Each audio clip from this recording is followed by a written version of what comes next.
Superman issue 21 heads to Gorfo, where Superman and Mongul's fight has decimated the Planelands. Mongul refuses to give up when he is so close, but Superman tells him to take his blood oath and go home, since he just saved the villain's life from the United Planets, who not long ago wanted to kill Mongul for killing their leaders. 14 minutes prior, Mongul and Superman are attacked by United Planet fleets. Mongul continues to attack Superman and the surrounding soldiers, blasting the fleet as the fire begins killing off the ground troops. Superman grabs Mongul, speeding away with him and battling the Warlord across planets and through asteroid belts before they finally land on Gorfo. Lois meanwhile is ambushed by Bethany Snow of the Daily Star, who wants to comment on Superman proclaiming himself the King of Earth. Lois knows that the ambush isn't on, telling her that she has nothing to do with this, but knows her husband wouldn't declare himself king of anything. Before leaving, Lois knows she can't leave well enough alone, telling Bethany that Superman doesn't even think of himself as the leader of the Justice League, so her hysterical characterization is off-brand for her.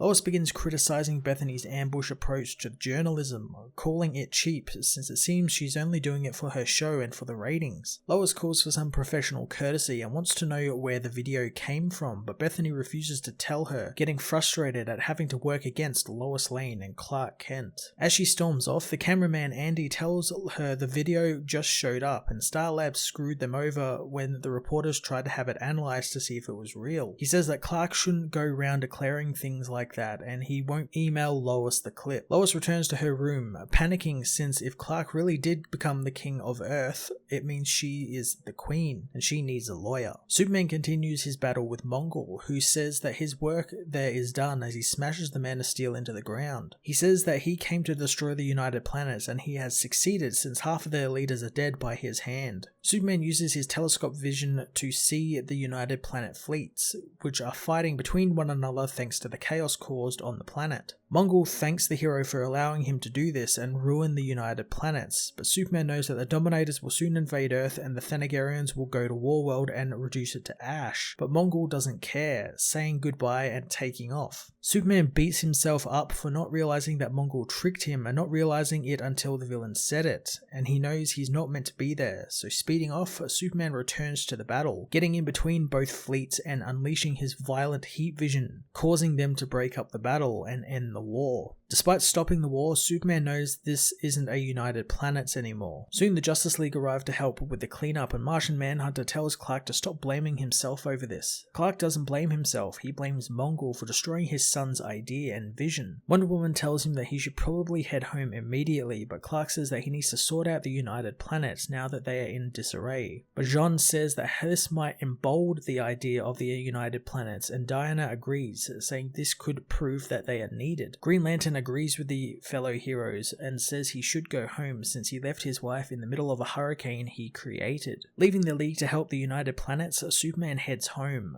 knowing he has good friends. As he reaches Earth, he knows his breath is taken away every time he sees his only home. As Clark finds himself proud at what his son has created in the United Planets, he sees Warworld has been stationed behind the moon, shocking him that Mongul has beat him home. Lois meanwhile heads to the Daily Planet, using the basement elevator to dodge the swarm of paparazzi waiting for her. Calling the elevator, she tells Stu on the other end of the phone that she needs to see her lawyer in person, but they are on holiday on an island somewhere. Suddenly she is confronted by FBI agent Cameron Chase, who wants to talk to her about her self-proclaimed King of Earth husband Clark Kent. Superman issue 21 continued to extrapolate the best from the Superman revealing his identity plot by putting Lois in a precarious position and Superman dealing with a Mongul who's a lot smarter than his predecessors. I enjoyed that Mongul knew the best way to take down Superman was to take out the United Planets and turn them against each other and against Superman, basically destroying his son's legacy and idea, and only then, when Superman was preoccupied with the rebuild, come to Earth and try and take over Earth while all the heroes are off Earth. It's a really cool idea, and I like this smarter Mongul, since Mongul has really been a character who's more brawn than brain, so it's cool to see him actually thinking about how to take down Superman.